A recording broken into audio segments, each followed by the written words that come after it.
Gracias. Acá conversando con el secretario de Finanzas, don Cristian Duarte, y le consultamos de inmediato por qué se decide incrementar en 175 puntos básicos la tasa de política monetaria 3 meses después de que se incrementaron 100 puntos básicos. Ok, en primer lugar es importante ver las medidas de política económica como en su conjunto, no en su contexto. El incremento de la tasa de política monetaria se inserta en toda una política de gobierno implementada por el Gabinete Económico. Yo quiero mencionar que la tasa de política monetaria se ha mantenido bajo a lo largo de los últimos años, junto con un deslizamiento del tipo de cambio más moderado. Esto tiene que ver con que la región latinoamericana en el año 2022 sufrió algunas presiones inflacionarias, producto de las crisis que estaban habiendo en el entorno mundial y regional. La decisión del gobierno fue tomar medidas de política para evitar que la inflación externa ingresara al país. Con estas medidas de política, entre las que están no solo las medidas monetarias, sino también medidas fiscales, como por ejemplo un mayor programa de inversión social y productiva, un programa de subsidios, un programa de producción de alimentos, un programa de establecimiento de precios, se logró contener la inflación en cerca de 3 puntos porcentuales. Entonces las tasas estuvieron bajas, el movimiento del tipo de cambio fue más moderado, eso ayudó a contener con éxito la inflación, cerramos en 5% el año pasado. Ahora bien, y esto es cierto, es importante reconocer, las reservas monetarias han disminuido, es importante que las reservas monetarias se fortalezcan porque eso ayuda a que el país tenga una estabilidad macroeconómica que es vista por todos sus socios comerciales a nivel mundial. ¿Cómo se logra que se fortalezcan las reservas monetarias? Pues con un movimiento del tipo de cambio más dinámico, con unas tasas de interés más altas, ¿verdad? Junto a esto, es importante decir que hay medidas de política fiscal destinadas a mitigar el impacto, a disminuir el impacto en los sectores productivos.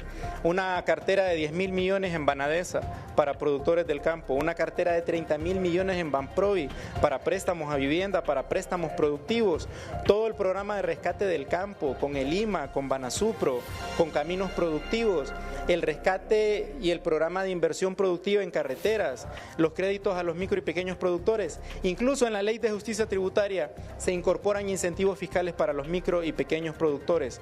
Entonces, repito, es importante ver esta medida en el entorno económico de la economía y en el entorno también de todas las decisiones de política económica. El mensaje que quiero dar es que el Fondo Monetario ha evaluado bien el crecimiento de la política nacional, ha evaluado bien las decisiones de gobierno y da buenas proyecciones para este y el próximo año. Así que sobre eso la población puede tener total tranquilidad, certeza y confianza. En concreto, ¿qué se busca entonces con este nuevo movimiento al alza de la TPM? Bueno, el objetivo fundamental es evitar que dólares sigan saliendo del país. Es permitir que se fortalezca el EMPIRA, de fortalecer nuestras reservas monetarias y mejorar la posición de Honduras ante el mundo, que tiene mucho que ver con las reservas monetarias, ¿verdad? Como mucho se ha discutido, las reservas monetarias a lo largo de los últimos años han ido disminuyendo con el objetivo de contener la inflación, han disminuido por choques externos y por choques internos. ¿Por qué en este momento, ministro? En este momento porque ya la economía internacional se ha normalizado, las tasas de la Reserva Federal de los Estados Unidos están a la baja.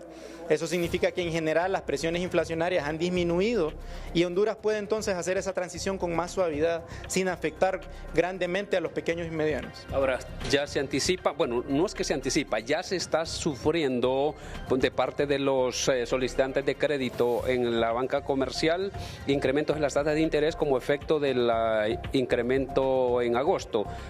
¿Se vislumbra o se espera que esto incremente a partir de esta medida en el cierre del año?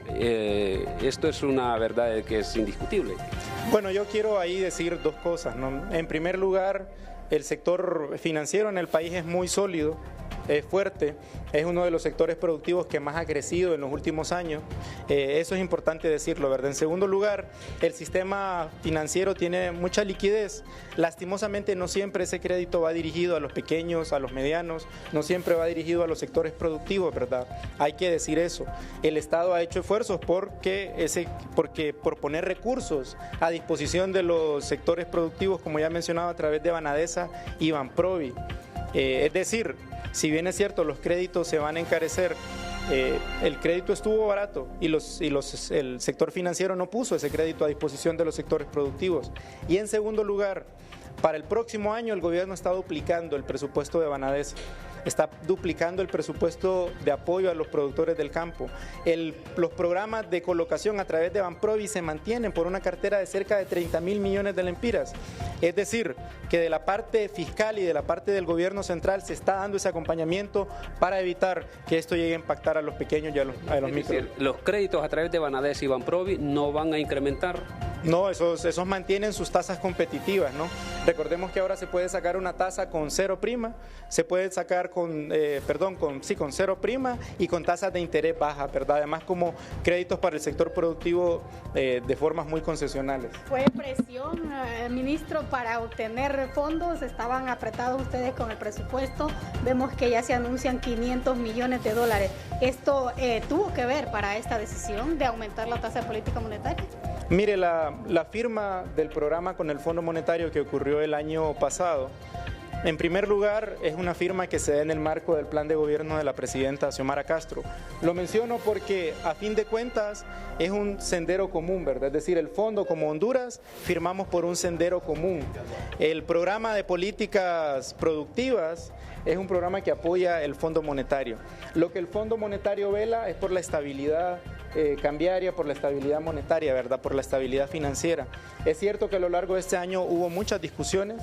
Estas dos revisiones se abultaron, ¿verdad? Ahora, al final del año, hubo discusiones, no podemos negarlo, pero la política del gobierno ha sido siempre mitigar la transición de los shocks externos hacia la economía nacional, no solo por medio de la política monetaria, también por medio de la política fiscal. A fin de cuentas, entonces, es importante que el gobierno logre la firma en este momento, porque si no sería posponerla hasta el siguiente año. Era necesario que cerráramos este año. También es importante decir que, como ha dicho la presidenta del Banco Central, el mismo Banco Central, en sus propios análisis, ya encuentra que es momento de hacer una transición de la política hacia la normalización. Es decir, a fin de cuentas es una política soberana, ¿verdad?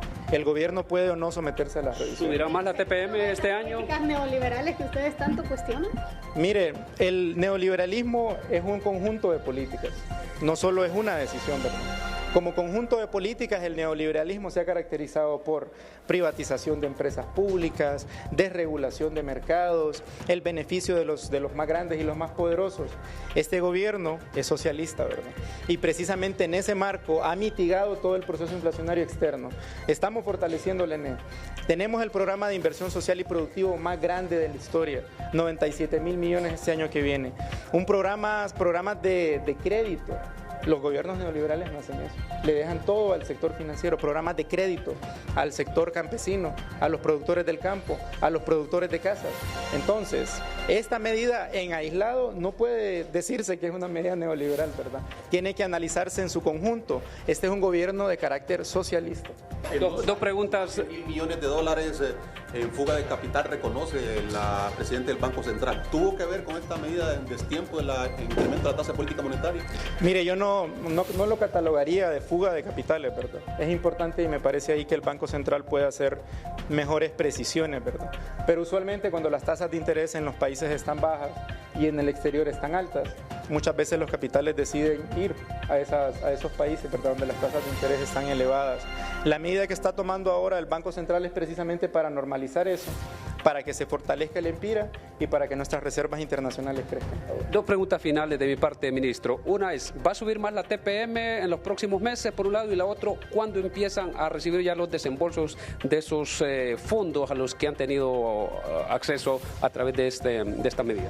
Bueno, hoy la presidenta del Banco Central ha afirmado que no va a aumentarse la TPM en lo que resta del año. Nosotros, por el contrario, somos optimistas. Ahora en noviembre, el 5 o 6 de noviembre, la Reserva Federal de los Estados Unidos va a anunciar qué va a pasar con la tasa de política monetaria o la tasa de interés en los Estados Unidos. La previsión es que vaya a la baja. Nosotros pensamos que eso hacia el próximo año con mayores niveles de exportaciones, con un fortalecimiento de las reservas internacionales, va a permitir de alguna forma que también eso pueda valorarse el próximo año y que incluso se tomen medidas en ese sentido.